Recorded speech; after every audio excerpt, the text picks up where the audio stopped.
นี้ไม่เห็นก็ดีกว่าถ้าเราก็มองลูกของนั่นต้องหวดเลยฮะ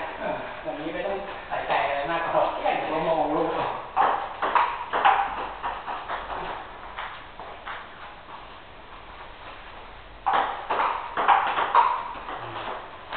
จับดูว่าโค้ด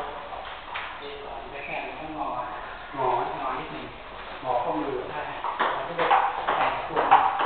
แต่เขาเป็นโค้ดของทหารเขาดูเราเล่น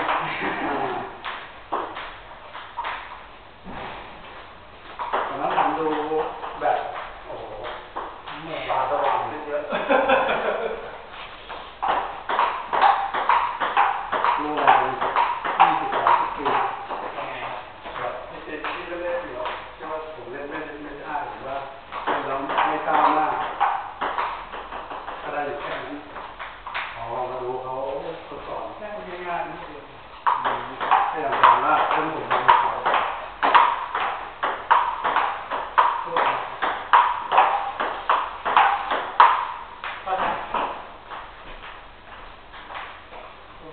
มีคนแนะให้นิดหน่อย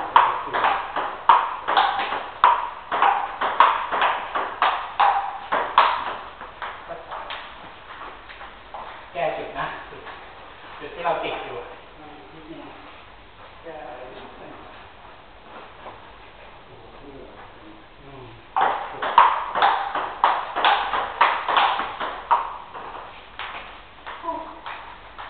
ตีลูกพุ่งมันไม่ต่อเนื่อง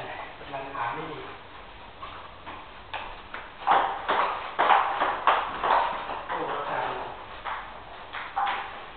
แบบน็อกเลยน็อกไปเลย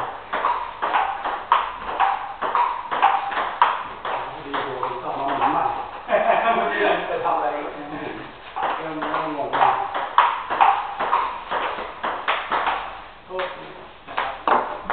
นิ่งๆตั้งหลักผมวิ่งเยอะไปต้องมาต่อจานตายสู้ต่อ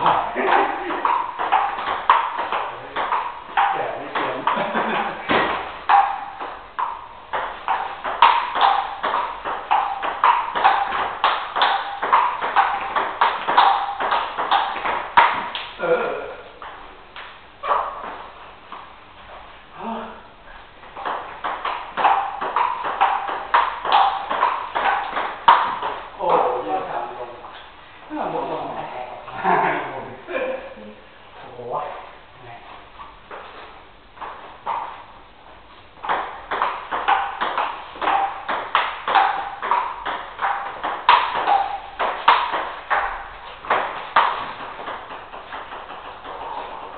เหนื่อยนะเวลาเด็กคอร์ส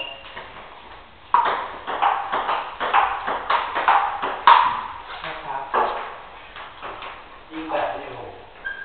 เหมือนเราไม่ตายนะเราตายโอ้เยี่ยมลาแล้วอ่ะเดี๋ยวยืดติดไว้ถอยไปไม่ถอยคิด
ก็เริ่มเอาเลยจัง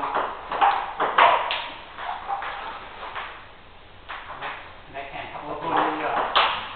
จะลองอะไรลองข้าวเราลองเพราะว่าเราจะได้เลยเยี่ยม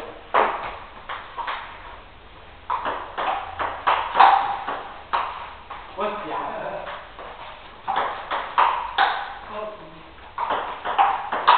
อยู่ไหนลง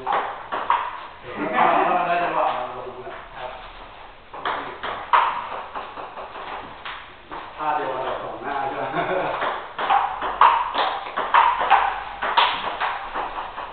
ท่าเดียวกันของหน้าตัดเยี่ยมเยี่ยมเยี่ยมท่าเดียวกันสองหน้าเล่นในฐานะแต่ต้องฝึกทุกคนฝึกเหมือนตอนเปิดแล้วนะผมว่าโอ้โหนะเห็นมันเปิดได้โอกาสได้ดูลูกเปิดเยอะดีใจนะเราคิดว่าเปิดอย่างนี้นะอย่างนี้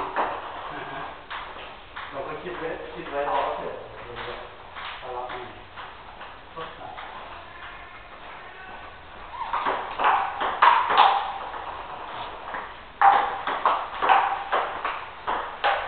ดีมากเยี่ยมหัวมาแล้ว